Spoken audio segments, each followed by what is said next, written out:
역대상 21장 1절부터 8절까지 말씀을 같이 읽겠습니다. 역대상 21장 1절부터 8절입니다. 1절부터 같이 읽습니다. 사탄이 일어나 이스라엘을 대적하고 다윗을 충동하여 이스라엘을 계수하게 하니라. 다윗이 요압과 백성의 지도자들에게 이르되 너희는 가서 브엘세바에서부터 다한까지 이스라엘을 계수하고 돌아와 내게 보고하여 그 수요를 알게 하리라 하니 요압이 가르되 여호와께서 그 백성을 지금보다 100배나 더하시기를 원하나이다. 내 주 왕이여 이 백성이 다 내 주의 종이 아니니까 내 주께서 어찌하여 이 일을 명령하시나이까? 어찌하여 이스라엘이 범죄하게 하시나이까 하나 왕의 명령이 요압을 재촉한지라. 드디어 요압이 떠나 이스라엘 땅에 두루 다닌 후에 예루살렘으로 돌아와 요압이 백성의 수요를 다윗에게 보고하니 이스라엘 중에 칼을 뺄 만한 자가 110만 명이요 유다 중에 칼을 뺄 만한 자가 47만 명이라. 요압이 왕의 명령을 마땅치 않게 여겨 레위와 베냐민 사람은 계수하지 아니하였더라. 하나님이 이 일을 악하게 여기사 이스라엘을 치심해 다윗이 하나님께 아뢰되 내가 이 일을 행함으로 큰 죄를 범하였나이다. 이제 간과없나니 종의 죄를 용서하여 주옵소서. 내가 심히 미련하게 행하였나이다 하니라. 아멘. 다윗의 허물과 깨달음이란 제목으로 말씀을 드리겠습니다. 사탄의 이 존재는 끊임없이 우리를 속이고 넘어지는 계략을 지금도 사용하지요. 불신자가 믿음에 못 들어오게 만들고 또 믿음에 들어와도 예배에 실패하게 만들고 또 예배에 실패할 뿐 아니라 받은 구원의 풍성함을 모르도록, 그래서 구원 받았지만 옛 사람으로 불신자 때 각인된 대로 그저 살아감으로 내 영은 구원 받았는데 내 삶은 불신자처럼 살다 보니까 늘 갈등과 회의에 빠지는, 이게 우리 자신의 문제이기도 하지만 교묘하게 옛 주인이었던 이 사탄이 우리를 끊임없이 속이고 우리를 넘어뜨리려 하는 계략이 또한 있음을 우리 잊지 말아야 되는데, 그러나 궁극적으로는 사탄이 우리를 속이고 우리를 어리석게 만들어 갈지라도 결정적인 이 결단과 받아들이는 그것은 우리 자신입니다. 내가 사탄에게 속아서 이렇게 됐다. 내가 사탄이 나를 이렇게 넘어뜨렸다. 사탄이 나를 이렇게 교만하게 만들었다.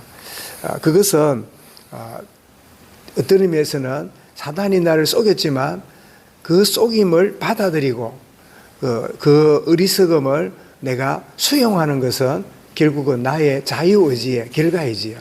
그래서 사탄 때문에 내가 이래 됐다, 사탄을 꺾어야 된다, 이런 식으로 나가는 것은 사실은 진짜 복음을 모르는 사실을 보게 되는데, 오늘 본문을 보면 흥미로운 일은 사탄이 일어나서 이 백성과 이 다윗 왕의 마음을 부추겨 가지고 이 백성들을 계수해라, 얼마나 우리가 복을 받았는가 한번 보자.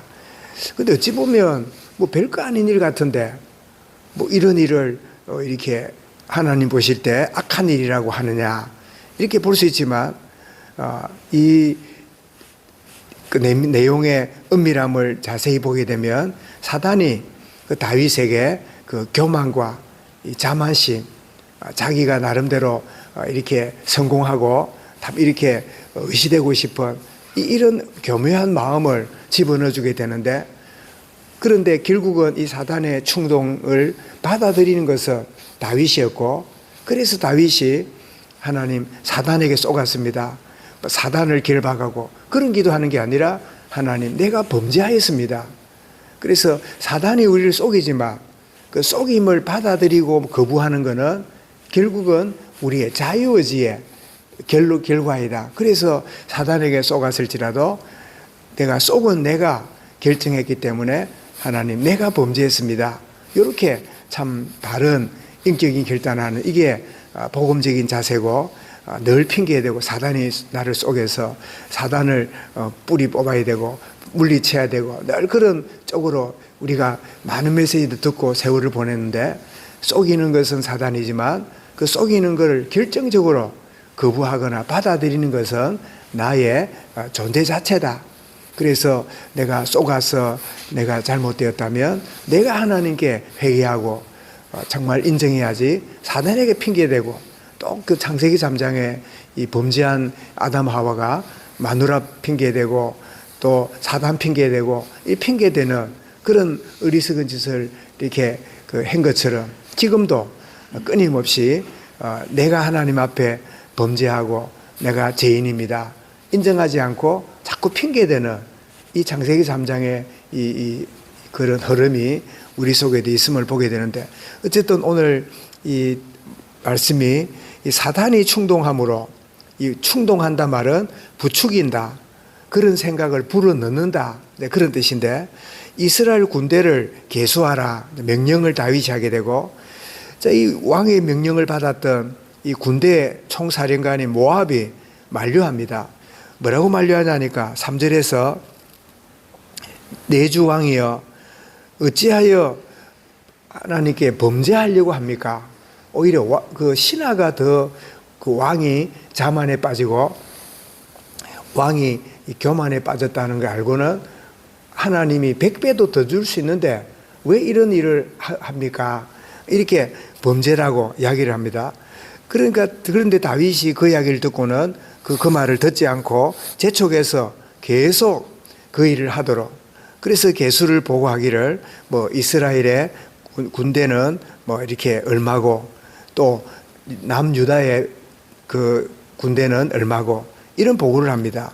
그런데 그렇게 이 정도까지는 뭐 그런갑다 생각이 드는데 실제로 보니까 이 일이 여호와 보시기에 악하였더라.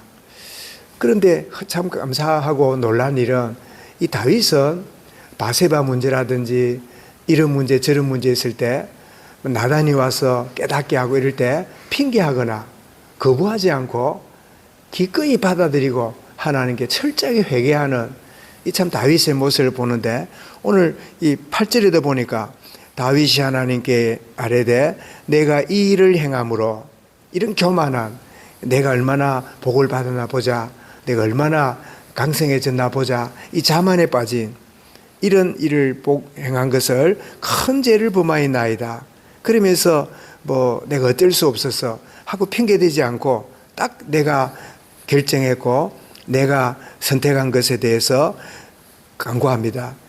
간구함나니 종의 죄를 용서하여 주옵소서 내가 심히 미련하게 행하였나이다 하는 그런 회개하는 모습을 우리가 보게 되는데 그런데 이 백성들을 계수하고 군대에 싸울 수 있는 이 군인을 계수하는 게 이게 뭐 그리 큰 범죄인가 이런 생각할 수 있지만 우리가 조금만 묵상해 보면 이 다윗이 자신의 허물이라는 이 사실을 정리해 보면 첫 번째는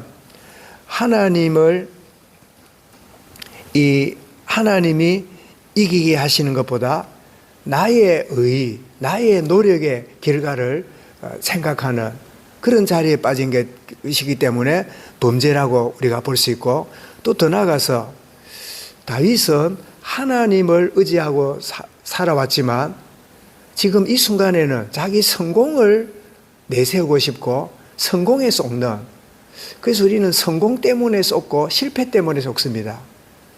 이게 무슨 이야기입니까? 성공했다고 하나님보다 성공을 더 좋아하고 쏘갔다고 하나님보다 쏘은 것 때문에 또 우리가 넘어지는 성공과 실패에 좌우되는 그런 것들이 범죄의 그 요인이 되는 거죠. 더 나아가서 이 충성스러운 신하의 이 요압의 충고가 오늘날 우리에게 우리 가족 중에 또 심지어 아이가 또 지나가는 누가 던져주는 말이 내게 아주 불쾌하게 들리고 내가 하는 일을 방해하는 말처럼 들릴 수 있지만 그것이 하나님이 나를 깨닫게 만드는 참 그런 일반 은총인데 이런 충고를 물리치고 깨닫는 기회를 놓쳐버리는 이런 여러 가지 요소들이 이 다윗이 내가 하나님께 범죄하였습니다. 이런 고백으로 나타나 있는, 그래서 오늘 찬송 드린 것처럼 찬송가 212장 말씀 찬송처럼 겸손히 주를 섬길 때, 주를 섬길 때 내가 주님을 섬긴다. 이것도 자만일 수 있다. 내가 남보다 더 주님을 더 의지한다. 이게 간증일 수도 있지만 자칫하면 나는 남보다 좀 나아. 나는 어떤 누구보다도 더 참 주님 앞에 참 이렇게 서 있어. 이런 생각에 빠질 수 있는, 또 거꾸로 하고 나는 다른 사람은 은혜 생활 잘하고 다른 사람은 막 열심을 내는데 나만 무너졌고 나는 실패하고 이런 나를 하나님 받아주겠나?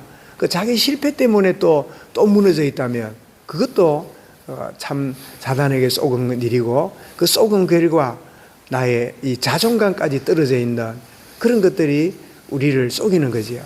정말 겸손히 주를 섬기고 이럴 때 내가 주를 섬기는 자체도 은혜고, 참 넘어져서 내가 실패한 것까지도 은혜를 깊이 깨닫는 또 다른 배경이 된다는 그런 점에 있어서 모든 것이 하나님의 은혜라는 사실을 참 잊지 말아야 되는, 그래서 다윗의 자신은 잘한다고 했지만 이것이 하나님께 범죄함이라는 걸 깨닫고 철저하게 하나님과의 관계 속에 성공에 속지 않고 실패에 속지 않고 자만에 속지 않고 또 눌림에 속지 않는 내 모습 이대로 주 받으시는 그 주님과 함께 나가는 매 순간, 정말 순간순간마다 우리에게 하나님이 깨달음을 주시고 그 깨달음을 핑계하거나 또 혹은 이렇게 던져놓지 않고 하나님 앞에 직시하고 새롭게 주님과의 관계를 누려가는 참된 축복, 그런 은혜 누리는 하루가 되게 하옵소서.